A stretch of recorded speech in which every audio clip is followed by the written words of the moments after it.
¿Qué hubo? Buenas noches, ¿cómo están? Buenas noches, doctor. Buenas noches, Buenas doctor. noches, doctor. Buenas noches. Bueno, vamos a empezar esta noche la charla sobre generalidades de fracturas, luxaciones y esguinces. Eh, para empezar, vamos a decir qué es una luxación, qué es una fractura. Como vemos acá, una fractura es, la definición es simple, es una solución de continuidad en el tejido óseo, o sea, es la interrupción de la continuidad. Ustedes lo ven aquí, vemos bien el hueso, se rompe y va aquí en el otro sitio, ¿sí? Entonces, fractura, simple, sencillo, solución de continuidad en el tejido óseo. ¿Cómo vamos a clasificar las fracturas? ¿Por qué es importantísimo esto? Porque cuando ustedes vayan a salir, muchachos, van a estar en un servicio de urgencias y ustedes van a tener que decirle al ortopedista, van a tener que describirle la fractura al ortopedista por teléfono, no lo van a tener ahí siempre al lado. Entonces es importante que ustedes se sitúen en todos los campos que tiene una fractura para su clasificación y para su descripción. Entonces vemos aquí que tenemos 5 ítems para clasificar, según la zona geográfica, según la relación de los fragmentos, según el número de fragmentos, según el trazo de la fractura y según la integridad o no de los tejidos blandos. Vamos a hablar de la geografía. Ustedes saben que la geografía es el sitio, pues la localización donde se dan las cosas. En el huesos largos, ustedes ven que nosotros tenemos dos extremos y una parte media. El extremo tiene dos zonas claramente diferenciadas que son la epífisis, que es la zona intraarticular y que está generalmente cubierta por la cápsula articular, hace parte de la articulación, y la metáfisis, que está definida como la parte más ancha de los huesos largos y está en ambos extremos, en el extremo proximal y en el extremo distal.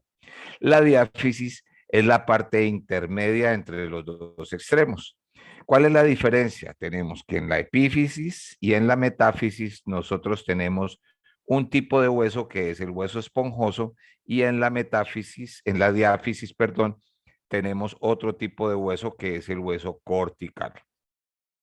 Importante esto, ¿por qué? Porque después vamos a ver, o verán ustedes cuando hablen de infecciones, que esto tiene, este tipo de hueso esponjoso tiene muchas otras implicaciones en ese tipo de patologías. Entonces, según la relación de los fragmentos, ¿qué es lo importante aquí? ¿Cómo está un fragmento con el otro?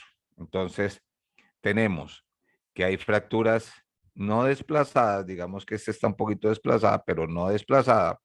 Hay fracturas desplazadas, puede haber desplazamiento en el eje o desplazamiento laterales, y hay fracturas cabalgadas que han perdido su continuidad y un fragmento se ha montado sobre el otro, y hay lo que nosotros llamamos fracturas anguladas. ¿Por es importante diferenciar estas dos cosas? Porque cuando nosotros veamos el paciente, clínicamente podemos observar una deformidad similar, pero tenemos que, no es lo mismo esto que esto, ¿sí? Entonces, la deformidad clínica puede ser similar, pero radiológicamente vamos a ver la diferencia. Entonces, no se les olvide, ya llevamos dos formas como ustedes van a tener que describir la fractura. Entonces, puede ser una fractura metafisaria, una fractura epifisaria, una fractura diafisaria, desplazada, no desplazada, cabalgada o angulada. Fíjense que nos vamos metiendo cada vez en problemas porque van a tener ustedes que ser más específicos. La tercera forma como vamos nosotros a calificar o a clasificar las fracturas es según el número de fragmentos. Entonces tenemos fracturas de 2 fragmentos, tenemos fracturas de 3 fragmentos o segmentarias y tenemos fracturas conminutas. Aquí vemos, por ejemplo, una fractura de 2 fragmentos claros. Aquí vemos una fractura de 3 fragmentos con un segmento intermedio y aquí vemos un estallido del calcáneo y ese estallido es lo que nosotros vamos a considerar como una fractura con minuta. Entonces tenemos fractura metafisiaria, epifisiaria o diafisiaria, cabalgada, angulada, desplazada o no desplazada y de 1, de 2, 3 o con minuta. ¿Listo? Entonces, vamos a la nueva, al otro. Según el trazo de fractura, tenemos que según el mecanismo de la fractura, nosotros tenemos aquí un trazo transverso, un trazo oblicuo corto, o un trazo que es igual, el oblicuo pero más largo, una fractura espiroidea que es como una escalera de caracol y una fractura en ala de mariposa. Miremos cómo se hace esto. Generalmente estos dos son por traumas directos. Este tipo de fractura, la espiroidea, se da por rotación y este tipo de fractura que estalla una cortical y me saca un fragmento como un ala de mariposa, mírenla aquí, por eso se llama fractura en ala de mariposa, se debe a una compresión que se hace por flexión en el hueso. O sea, este hueso se va angulando, angulando hasta que rompe este pedazo y tenemos como resultado esto. Ustedes ven aquí que yo digo oblicuo corto, oblicuo largo. ¿Cuál es la diferencia? La diferencia está en la distancia de este trazo. Cuando yo tengo este trazo de la fractura oblicua y ese trazo no es mayor a 2 veces el diámetro de este hueso, yo puedo decir que es un oblicuo corto. Cuando este trazo es un trazo que va mayor a 2 veces el diámetro de este hueso, yo hablo de oblicuos largos. ¿Por qué es importante esto? Ya pues lo irán a ver ustedes cuando estén en traumatología. Esto es importante cuando nosotros vamos a hacer una cosa que se llama en osteosíntesis tornillos interfragmentarios. Yo no puedo poner un tornillo interfragmentario en una fractura oblicua corta, pero debo ponerlo en una fractura oblicua larga porque eso me va a ayudar a darle estabilidad cuando yo la requiera. Entonces, ahora volvemos o terminamos con la integridad de los tejidos blandos. Tenemos 2 grandes fracturas en este cuento y una es la fractura cerrada, o sea, la integridad de los tejidos blandos está conservada y otras son las fracturas expuestas o abiertas, es exactamente lo mismo. Vamos a definir la fractura expuesta como aquella en la cual el foco de fractura, y quiero que lo entiendan bien y que se lo graben, es el foco de fractura, el que entra en comunicación directa con el medio ambiente. Yo puedo tener una fractura aquí y puedo tener una herida acá y eso no la convierte en una fractura expuesta. Tiene que ser el foco de fractura. Mire, este hueso que es parte del foco de la fractura sale y tiene comunicación con el exterior. Es bueno hacer esta aclaración porque muchas veces lo llaman a uno, ve doctor, es que hay una fractura expuesta y va uno a ver y la herida está a 10 kilómetros de donde está el foco de fractura. Entonces, la conducta que se debe tener es completamente diferente. Esto es una urgencia urgente, esto puede ser una urgencia diferida. Las fracturas expuestas, según su contaminación, según la herida y según la cantidad de energía que se haya invertido en producirla, van a tener una clasificación especial. Entonces tenemos fracturas expuestas grado 1, fracturas que generalmente tienen heridas menores a 2 centímetros, en algunos libros aparece de 1, generalmente van de adentro hacia afuera, o sea que son indirectas, uno golpea, el hueso se rompe y sale, y la contaminación es una contaminación leve, pues debido a que el hueco es poquito, la contaminación no es tan severa, y el trauma no requiere mucha energía, entonces son de baja energía. Entonces, repasamos, fracturas de menores de 1 a 2 centímetros, en algunos libros, como les digo, encontrarán de 1. Generalmente de adentro hacia afuera, o sea que son de mecanismo indirecto, de contaminación leve y el trauma de baja energía. Fracturas expuestas grado 2. En algunos libros aparece de 5, en otros aparece que ya hasta 10 centímetros. El mecanismo de producción generalmente es de afuera hacia adentro, o sea que son traumas que generalmente son hechos o por herida o por armas de fuego, o por artefactos contundentes o cortocontundentes. El mecanismo de producción es de afuera hacia adentro, la contaminación es mayor, obviamente la herida es mayor, el paciente se fractura, se cae y cae a un piso pues que no es exactamente aséptico, hay contaminación con tierra y estas cosas, y es producido, para esto ya tenemos un trauma que es de mediana energía. Siempre es diferente que yo me caiga a que de pronto alguien me pegue un machetazo. Entonces, esto ya tiene un poquito más de energía, ¿sí? Y las fracturas,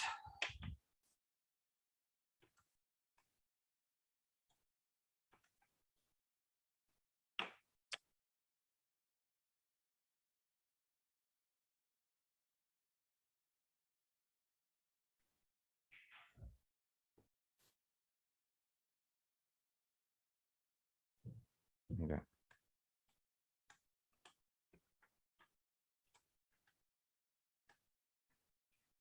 y las fracturas grado 3 son aquellas que las heridas generalmente son mayores de 5 centímetros, debidas a trauma de alta energía.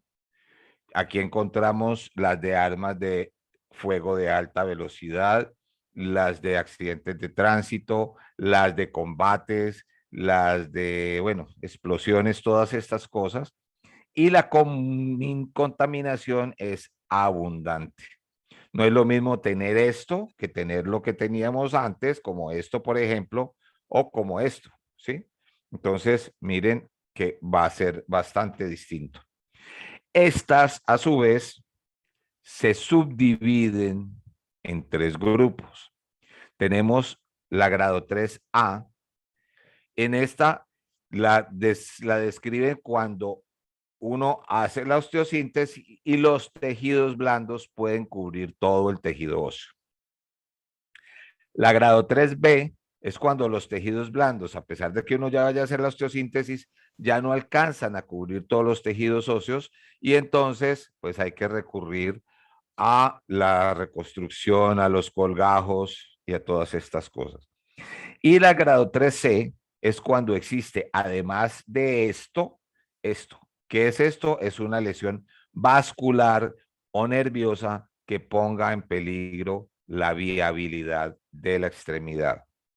Entonces, estas fracturas todas son urgencias. Estas fracturas todas deben manejarse, todas las fracturas expuestas son urgencias y deben manejarse inmediatamente.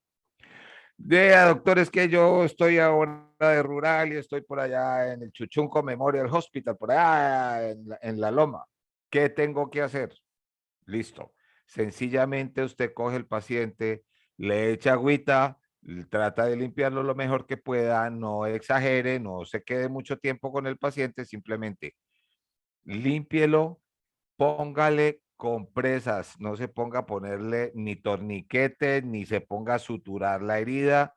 ¿Por qué? Porque cuando yo suturo una herida, cambio el ambiente del sitio de la herida y lo paso de un ambiente aeróbico a un ambiente anaeróbico y voy a darle capacidad a todas las bacterias anaeróbicas de proliferar allí. Entonces, una herida de una fractura expuesta no se sutura, simplemente se tapa con gasitas, se inmoviliza con férulas, que ya aprenderemos a hacerlas, y se manda con sus antibióticos. ¿Cuáles antibióticos? Normalmente, cuando nosotros tenemos una fractura grado 1, empezamos con cefalosporinas de primera generación. Cuando tenemos una fractura grado 2, tenemos la combinación de cefalosporinas de primera generación y un aminoglicósido que puede ser gentamicina. ¿A cómo la gentamicina? 80 miligramos cada 8 horas.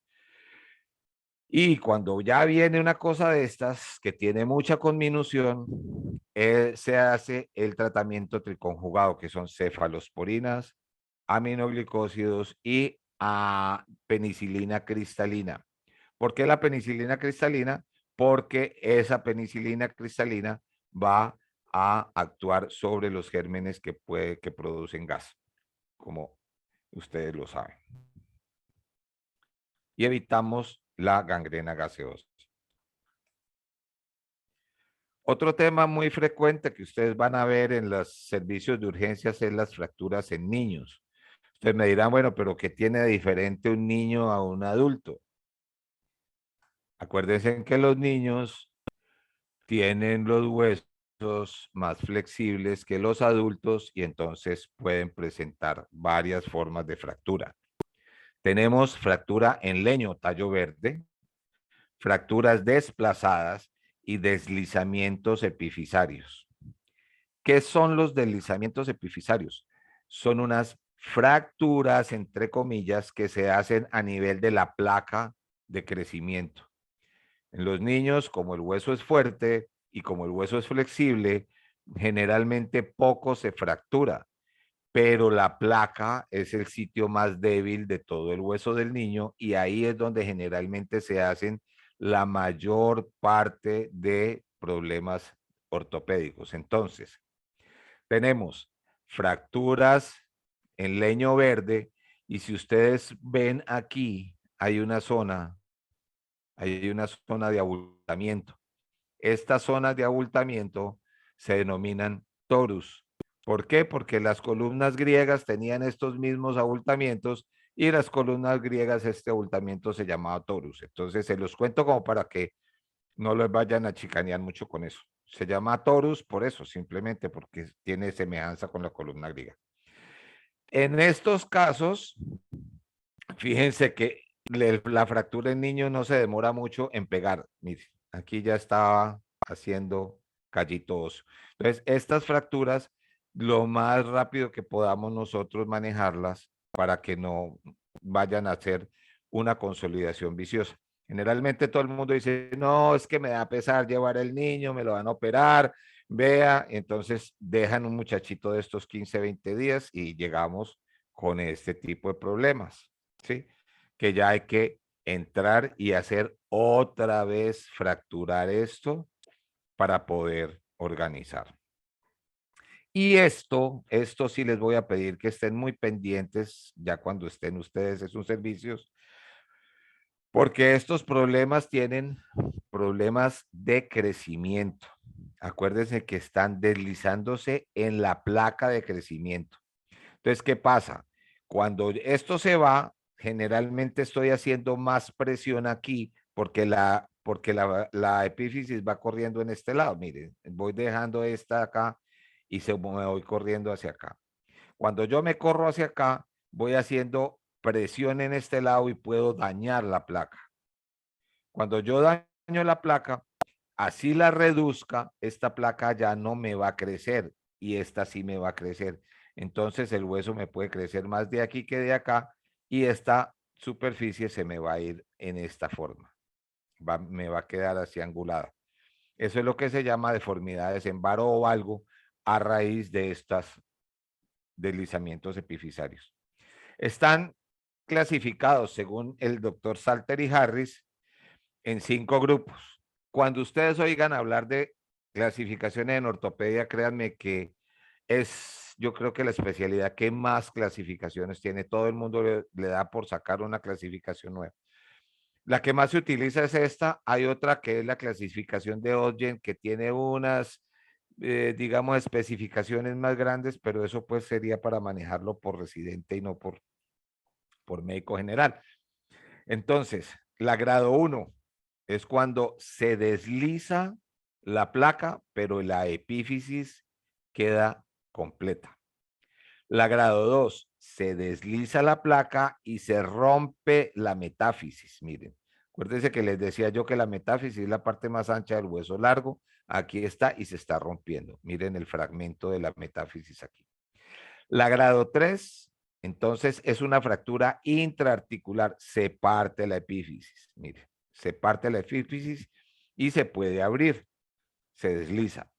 La grado 4 es una combinación de ambas, mire. Entonces aquí se partió la epífisis, se partió la metáfisis y se fue para un lado. Y la grado 5 es cuando no hay ninguna fractura de estas, pero con el trauma se aplasta toda la placa epifisiaria. Y esta placa epifisiaria aplastada puede causar un acortamiento parejo del miembro, que no crezca de aquí para adelante. Entonces, ojo con esto, cuando ustedes estén en su rural o estén en su internado, ténganle mucho cuidado a esto. Miren que en los niños no se ve muy bien y no se puede que no se distinga muy bien, pero cuando haya dolor en un niño, por favor llamen a su ortopedista de turno para que descarte esto. Porque si ustedes no lo descartan, pues, y lo dejan ir, de pronto se van a ver en problemados con que, vea, doctor, usted me dijo que no tenía nada y mire que el niño no me creció, no me le creció el brazo. Entonces, ojo con esto. ¿Listo?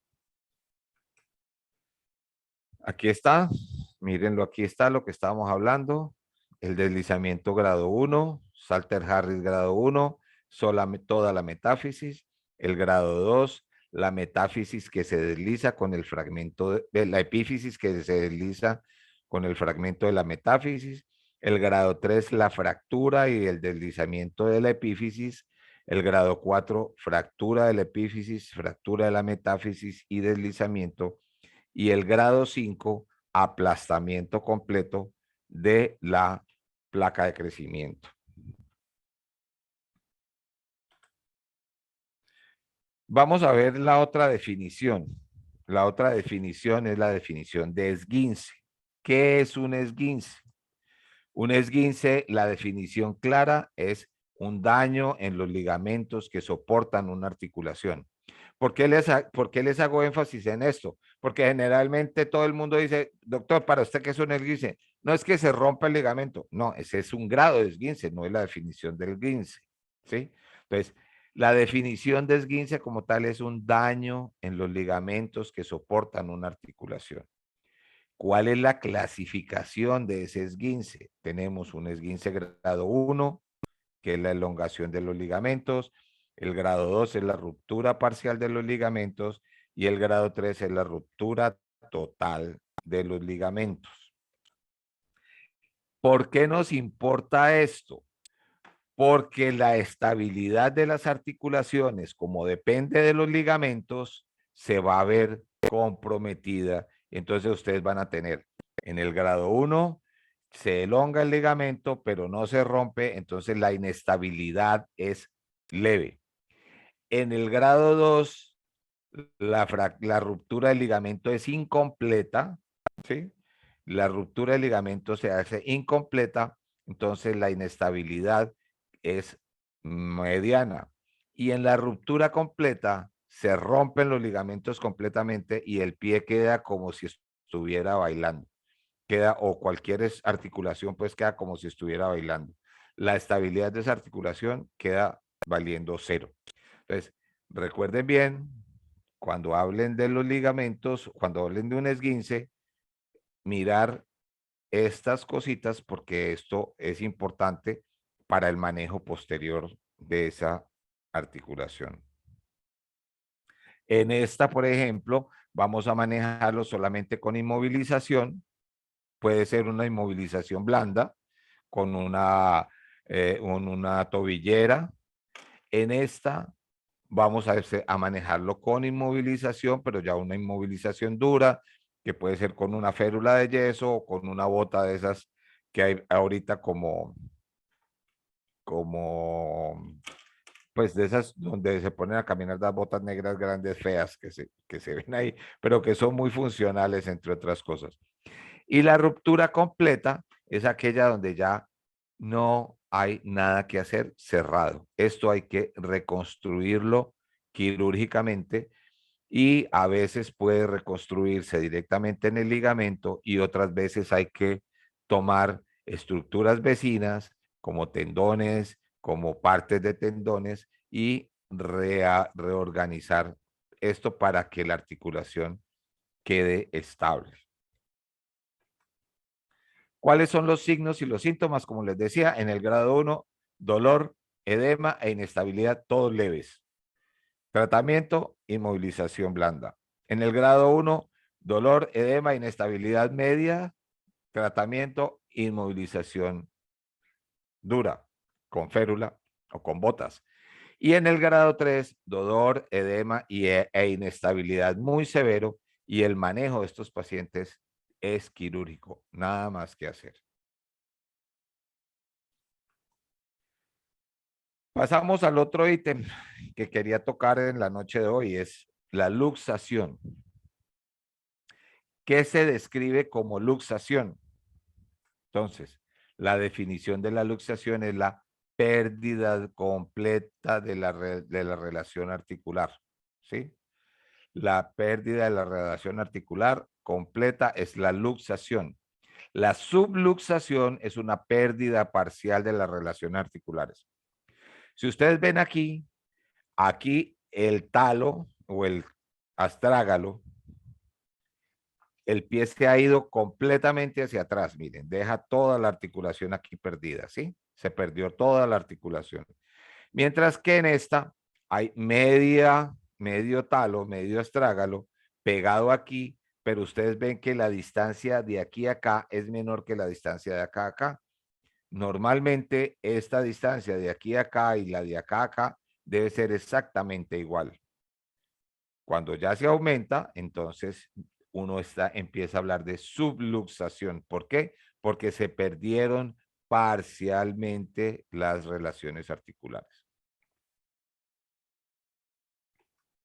Bueno, muchachos, no sé si ustedes tengan preguntas, si quieran hacer preguntas y preguntar algo. Sí, doctor, una pregunta. En los esguinces, en el grado 2 y grado 3 ya podemos tener hematoma o solo en el grado 3. Generalmente en el grado 3 se encuentra un hematoma enorme porque pues como implica ruptura severa, también puede haber vasos rotos.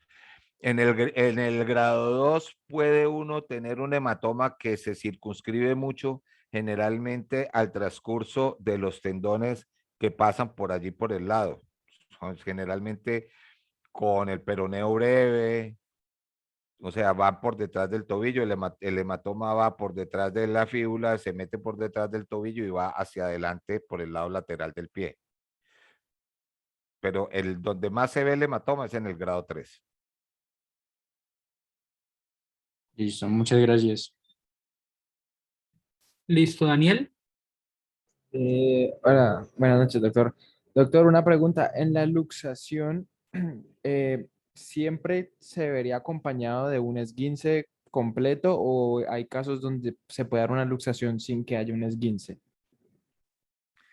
Si tú vas a perder completamente las relaciones articulares, tú tienes que pensar que los ligamentos se rompieron absolutamente todos, ¿sí? O sea que uno podría decir, se me ocurre, que la luxación es el grado más grande de esguince que uno pueda tener, ¿vale? Porque es tan inestable la articulación, queda tan inestable que se suelta, que se pierden las relaciones. Entonces sí implica una ruptura completa de los ligamentos y no solamente de los ligamentos, sino de las cápsulas articulares. Listo, doctor, muchas gracias.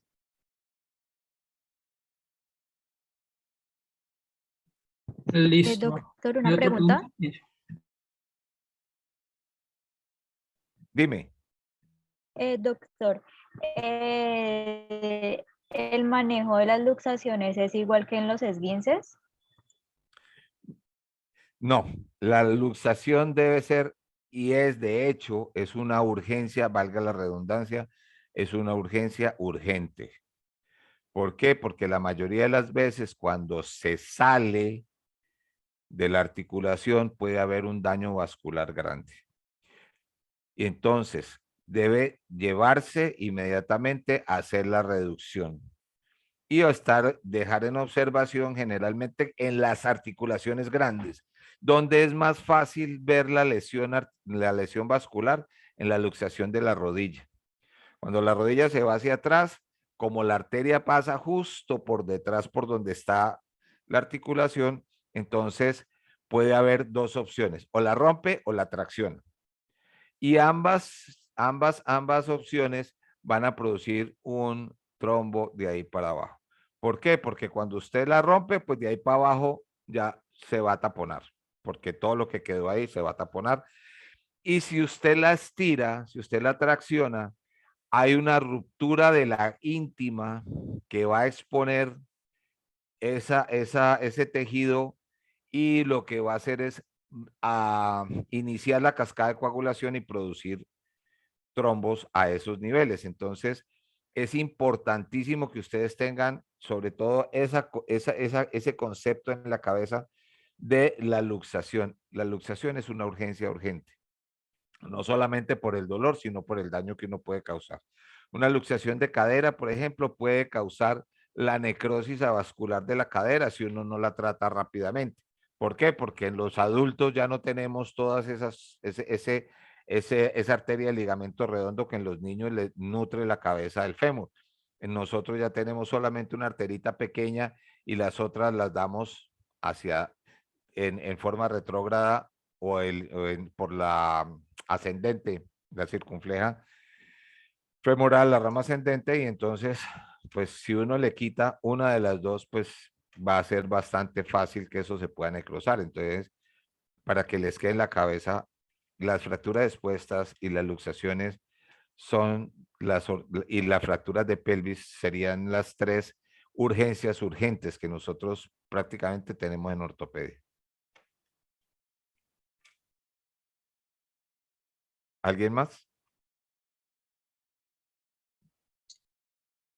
Perfecto, listo. Doctor, entonces muchísimas gracias por esta charla de un tema pues que es bien importante, la correcta caracterización de fracturas, luxaciones y esguinces. Pues muchas gracias por la charla, muchas gracias a los que se pudieron conectar. Estaremos escribiendo por el grupo para la próxima charla. Muchas gracias a todos, feliz noche. Hombre, que Sí, estén muy bien. una última cosa antes de que se vayan. El próximo tema es acerca de la semiología de la cadera y la rodilla, a cargo del doctor Ibarra. Por tema de que el lunes está programada la charla, es un lunes festivo, y por temas de que el doctor Ibarra está de turno en urgencias, se le es imposible presentar la charla y se va a mover para el martes. Entonces, eh, la charla quedaría para el martes, si no estoy mal, martes 22 de marzo, igualmente a las 8 de la noche, para que estén enterados y se puedan conectar. ¿Listo? Gracias. Gracias. Listo. Bueno, Muchas gracias.